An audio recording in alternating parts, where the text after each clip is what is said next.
Përshëndetje.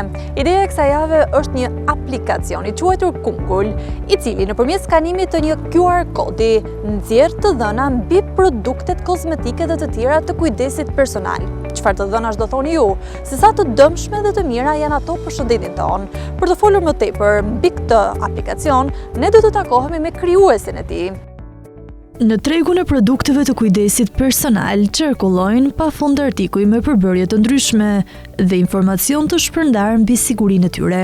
Kungul është një aplikacion që përmes skanimit të një kodi QR ofron të dhëna mbi përbërësit e produkteve kozmetike dhe të kujdesit personal. Për të mësuar më shumë mbi mënyrën e funksionimit dhe synimet e këtij aplikacioni, bisedojmë me krijuesin e tij. Kungul lindi nga nevoja personale. Kur kuptova se sa shumë përbërës të rrezikshëm gjenden në produktet që ne përdorim çdo ditë, sa i shpërndar është informacioni, dhe pasojat që këto produkte që ne kemi në përditshmërinë tonë na lënë në shëndetin tonë, natyrshëm lindi ideja që ta thjeshtëzoja të gjithë këtë proces. Dhe Kunguli nisi si një nisëm e tillë dhe sot ne objektivi jon kryesor është ta bëjmë shkencën të aksesueshme të thjeshtë për të gjithë. Si siguroheni që informacioni dhe vlerësimet mbi produktet të jenë objektive dhe të bazuara në standarde shkencore? Kungul është neutral ndaj markave. Ne mbështetemi në rregullore ndërkombëtare, në literaturë shkencore dhe në ekspertizë kimike. Ne nuk shesim trende, por shkencë. Bëhet fjalë vetëm për skanim të produkteve që janë kozmetike dhe për trajtimin e fytyrës, apo dhe të produkteve të tjera? Për momentin, po, jemi tek produktet kozmetike ose të kujdesit personal, për të qenë më të saktë, që fillojnë nga pasta e dhëmbëve tek shampot, kremrat e tjera. Por dëshira jonë dhe në strategjinë tonë duam të fusim gjithashtu edhe produktet ushqimore, edhe produktet për kafsh, e të tjerë. Në vitet e fundit, interesi i konsumatorëve për përbërjen e produkteve që përdorin çdo ditë ka ardhur në rritje. Megjithatë, informacioni mbi etiketat, termat kimik dhe ndikimin e tyre në shëndet, shpesh mbetet i vështirë për të kuptuar për publikun e gjerë. Në këtë realitet, nevoja për mjete që e përkthejnë gjuhën shkencore në informacion të qartë dhe të aksesueshëm është bërë gjithnjë më e dukshme. Pikërisht në këtë hapësirë synon të veprojë aplikacioni Kungul. Çfarë tregon vlerësimi me ngjyrë të kuqe, me ngjyrë portokalli dhe jeshile në këtë aplikacion për produktin që është skanuar?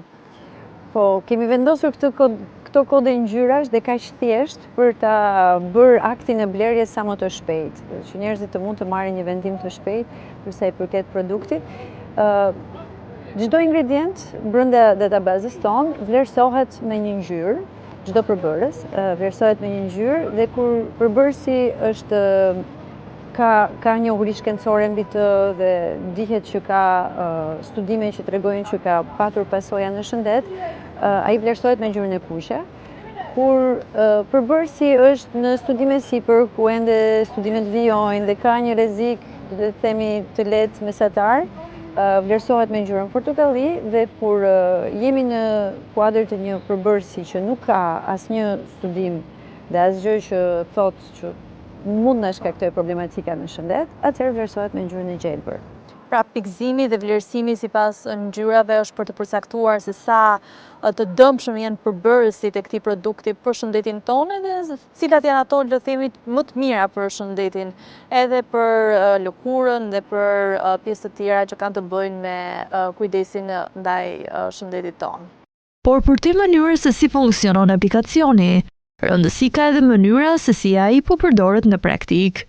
Kush janë përdoruesit e Kungulit, sa i gjerë është informacioni që ofron dhe çfarë ndikimi real ka në tregun e produkteve të kujdesit personal. Ata që përdorin Kungul janë kryesisht konsumatorë të kujdesshëm për shëndetin e tyre apo gatishmërisë për të ndryshuar mënyrën e konsumit? Po, janë njerëz që kujdesen për shëndetin, patjetër, por që nuk janë detyrimisht perfekt. Shumë prej tyre janë në fillimet e këtij rrugtimi. Dhe kjo është pikërisht arsyeja pse ekziston Kungul. A keni hasur vështirësi në sigurimin e të dhënave për produktet? Patjetër, kjo është një nga problematikat më të mëdha që ne kemi në përditshmërinë tonë në punën që bëjmë në Kungul. Ka shumë arsye pas kësaj. Brandet ndryshojnë çdo ditë formulimet e tyre. Barkodet gjithashtu nuk janë të njëjtë nga një vend në tjetrin. Të dhënat që gjenden nëpër web nuk janë të sakta versus kur e shohim etiketën. Kështu që po, vështirësitë janë, por i kemi tejkaluar, mendojmë, për një pjesë të madhe. Megjithatë, Kungulli mbetet një platformë që nuk është statike dhe produktet evoluojnë në kohë, siç evoluon dhe shkenca, siç evoluon dhe vlerësimi i përbërësve. Ndaj, ky është dhe interesi kryesor pse ne e bëm këtë aplikacion dhe pse ai duhet mbajtur në telefon dhe përdorur pasi nuk është diçka statike, gjërat evoluojnë. Ky aplikacion mund të skanoj çfarë do lloj produkti, kozmetik apo trajtimi fytyre, apo ka edhe një limit? Pra jo çdo lloj produkti mund të skanohet, që ka të bëjë gjithmonë me kujdesin personal. Po qëndrojmë te kujdesi personal për momentin, këto janë produktet që mund të skanoni. Pjesa më e madhe e produkteve që janë në treg janë mund të analizoni edhe nga aplikacioni, po. Po. Kemi një success rate që quhet si indikator i skanimeve, jemi mbi 80%, kështu që mund të rastisë që ndonjë produkt nuk ju del kur e skanoni, nuk i kemi të gjithë dhe kjo është një punë e vazhdueshme që ne bëjmë. Por nëse kjo ndodh, ne nga momenti që ju e keni skanuar, ne e ruajmë këtë barcode dhe më pas ne e gjejmë dhe e fusim në aplikacion. Mund t'ju vi një pop-up në një moment që ju informon që produkti që ju keni skanuar më parë tashmë është i analizuar dhe mund ta shikoni nga aplikacioni se si është rezultati për të. A ju gjeneron aplikacioni juaj të dhëna për shembull mbi ato produkte që kanë skanuar përdoruesit e këtij aplikacioni, pra të dhëna të natyrës që kaq produkte kanë pasur një cilësi shumë të dobët, pra kanë qenë të dëmshme për shëndetin e njeriu e të tjera si këto? Po patjetër, statistika kemi pafund në këtë drejtim dhe është shumë interesante nëse më lejon një aparte në këtë drejtim, mënyra se si po evoluojnë vlerësimet në global, në produkte që ne kemi në databazën tonë, patjetër që ne shtojmë të reja dhe kur ne shtojmë vëmë re që produktet me vlerësim të gjelbër po rriten. Kur e kemi nisur këtë punë para pak më shumë se 2 vite, kishim diku te 10% produkte me skorim të gjelbër. Ndërkohë që sot ky vlerësim është rritur dhe jemi diku te 17%. Dhe këto janë produktet në fakt që neve jemi fokusuar dhe po mundohemi që t'i sjellim në platformën Kungull Approved, që është zgjidhja ku ne çdo produkt që na rezulton me këtë vlerësim të gjelbër, duam dhe po bëjmë çmos që të jetë në platformë dhe që konsumatori të mund ta blej në një vend të vetëm. Ju keni një aplikacion që folëm deri më tani, Kungull, po Kungull Approved, çfarë përfshin? Shumë nga përdoruesit e Kungull App na thonin, ok, unë skanova tani 1, 2, 3, 4, po çfarë të blej? Më thuaj çfarë të blej? Dhe ok, ashtu, në rregull, ok, do me thënë, në një farë mënyre përgjigja na erdhi nga përdoruesit që të krijonim një vend ku ata mund të blinin çdo gjë që ishte në treg dhe që ishte me një vlerësim të gjelbër. Dhe kështu lindi Kungull Approved, që është një marketplace, është një platformë online ku ju gjeni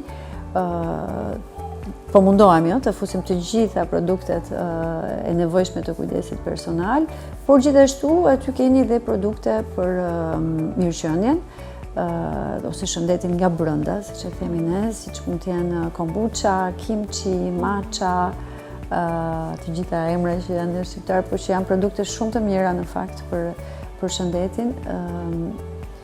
Dhe synojmë të shtojmë të jemi the new healthy Amazon, do thoja. Kjo është synimi jon që ju të keni, që konsumatori, ne vetë njëherë, se nisëm nga vetja, të kemi një vend ku i gjejmë të gjitha produktet e pastra dhe eficiente.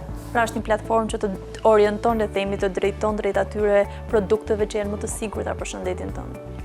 Jo vetëm drejton, po dhe mund t'i blini nëpërmjet nesh, dhe ne më pas me distributorët lokal bëjmë mbledhjen dhe sjellim tek ju nga disa brende të ndryshme një pako që përmban të gjitha produktet nga pasta e dhëmbëve dhe deri tek kafja, matcha ose çajrat e gjërat e tjera që na bëjnë mirë nga brenda. Ndërsa aplikacioni mbetet falas për përdoruesit, mbajtja dhe zhvillimi i një platforme të tillë kërkon burime financiare. Kjo ka shtyrë krijuesit të Kungulit të kërkojnë forma alternative mbështetjeje, pa cënuar karakterin informues të aplikacionit. Si monetizoni ju Kungul App? Po, pyetje me vend. Shumë kohë nuk ka qenë monetizuar, ishte thjesht një mjet ndërgjegjësimi që ne kemi ndar falas dhe vijojmë të ndajmë falas për të qenë, sepse mendojmë thellësisht që edukimi duhet të jetë i aksesueshëm për të gjithë. Shumë shpejt, patjetër që zhvillimi një aplikacioni të tillë kërkon zhvillues, kërkon marketing, kërkon përveç punës tonë times dhe entelës si bashkëthemeluese, kërkon staf dhe një ide që patëm në mënyrë që ta monetizonim ishte krijimi i një objekti që te kalon pak teknologjinë, do thoya, dhe që na afron drejt natyrës, që është një nga vlerat tona më të rëndësishme në Kungull, sepse natyra është shtëpia jonë, është ajo që ne duam të mbrojmë, dhe duke qenë se jemi dhe shqiptar, si aplikacion, si përfaqësues, krijuam një shall që është 100% mëndafsh dhe që mbart, nëse më lejon mund ta tregoj, dhe që mbi të cilin kemi vendosur natyrën shqiptare, traditën tonë, historinë tonë. Nuk e di çfarë njeti në këtë shall, çfarë të flet. Aty duket një zanë, disa zanat e Mitrushkuteli, mbrojtësia e natyrës tonë. Dhe në mes ka shumë elementë të natyrës. Në mes kemi vjosën, lumin tonë, lumi fundit i egër në Europë. Dhe më pas kemi të gjitha speciet endemike që janë në zhdukje. Dhe këtu kemi shumë për të thënë, çdo element është një histori më vete dhe do mundohemi të ndajmë, por që krijuam këtë objekt me shumë pasion, me shumë dashuri, dhe që sot e ndajmë me ata që na duan më së shumti. Çfarë inovacionesh dhe funksionesh të tjera planifikon t'i shtosh Kungull në 5 vitet e ardhshme? Lista është i gjatë, sepse ka shumë mundësira brenda Kungullit, kemi kërkesa nga më të shumtat dhe ajo që ne bëjmë është që mbi gjitha shohim çfarë na kërkojnë përdoruesit tanë. Ndodhi për shembull me Kungull Approved që nga përdoruesit e aplikacionit Kungull erdhën me këtë ide tjetër. Vetëm si gjërat marrin kohë, ndërkohë përdoruesit tonë na i lëshojnë idet pa pushim dhe duhet që t'i bëjmë gjërat mirë çdo që do koni vetë. Next step, gjëja që mendojmë së shpejti, patjetër që është shtimi i produkteve dhe të zgjerojmë sa më shumë gamën që çdo kush të gjejë mundësisht çdo gjë brenda Kungull Approved, si zgjidhje. Next step është pjesa e zhvillimit të një certifikimi, sepse dhe brandet që na besojnë, që vinë tek ne për produktet e tyre, e kanë shprehur këtë si dëshirë. Sidomos për brendet e reja që sapo hidhen në treg, nëse kanë një analizë të përbërësve, një rishikim, le të themi, të formulave të tyre nga një kimiste, siç është Entela në ekipin tonë, patjetër që ky është një argument shumë i mirë për ta, për të hyrë në treg dhe për mos hyrë thjesht nëpërmjet influencerëve dhe trendeve, jo në këtë formë, por në një format më të besueshëm. Kjo është një mundësi, por gjithashtu për sa i përket gamës produkteve, përdoruesit tanë çdo ditë na kujtojnë që ushqimi është diçka që ata duan të shohin, por edhe kafshët dashësit na kërkojnë shumë që të analizojmë produktet që ata përdorin për kafshët. Kështu që kemi punë, po patjetër që e shohim Kungullin pas 5 vitesh e shohim të ketë dalë jashtë Shqipërisë dhe të jetë rritur të paktën në një vend evropian. Për ta kuptuar më konkretisht se si funksionon kungull në praktik, mjafton një situatë e zakonshme blerjeje. Nëpërmjet skanimit të kodit të produktit, aplikacioni analizon përbërësit dhe i përkthen të dhënat shkencore në një vlerësim të thjeshtë dhe të kuptueshëm për përdoruesin. Atëherë hapi i parë mbi të gjitha lidina për përdoruesin është që të shkarkoj aplikacionin. Unë jam në Apple për shembull, po në Apple Store është i dyti pas këtij të parit. Dhe këtu e shkarkojmë, hapim aplikacionin kungull. Nëse kemi një produkt, vendosim barkodin dhe skanojmë. Po marrë shembujt në produkteve që kam në historik, produkte që kam skanuar. Për shembull ky.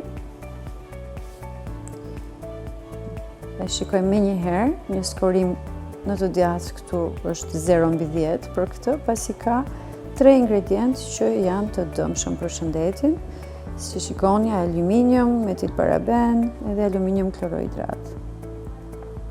Nuk rekomandohet që të përdoret ky antiperspirant ose antidjers nga kungull. Gjithashtu, nëse nuk keni detyrimisht barkodin, mund të kërkoni me brand name në search bar. Mora një brand për shembull që ne kemi edhe në kungull approved, që është Mokoshi, ku produktet që shkon janë me skorim të gjelbër. Gjithashtu nga aplikacioni mund të aksesoni nëse doni të blini me njëherë zgjidhjet e pastra që gjenden në tregun shqiptar, keni butonin shop dhe në dyqan mund të shkoni të zgjidhni ose me brende ose me problematika ose sipas kategorive produktet që dëshironi. Unë po shkoj te rubrika wellness, ku kemi për shembull dhe suplemente me kërpudha, që janë shumë të mira, këto i kam provuar shumë prej tyre vetë. Kemi matchën, kemi kombuchan, kemi dhe qërinj që janë të bërë me dy blete, e të tjerë, të tjerë. Po, në mbi të gjitha kemi shallin kungull fular, që është, si që thash, dhe mënyra se si ne po e mbajmë gjallë këtë aktivitet dhe këtë mision që është bërë tashmë, është mision, jo. Gjithashtu, po, tek pjesa e edukimit, në blogun ton, përveç produkteve, Entela, kimistja në kungull, ndanë shpesh edhe informacione më të përgjithshme mbi problematika të shëndetit, që për të cilat përdoruesit ton na kontaktojnë. Për shembull, po marr shembullin e kreatinës, ishin disa zëra që thonin që bëhen nga pesticide së fundmi dhe ajo e merr këtë temë dhe e shtjellon dhe jep të vërtetën. Blogu është gjithashtu falas dhe çdo javë ne ndajmë informacione mbi të.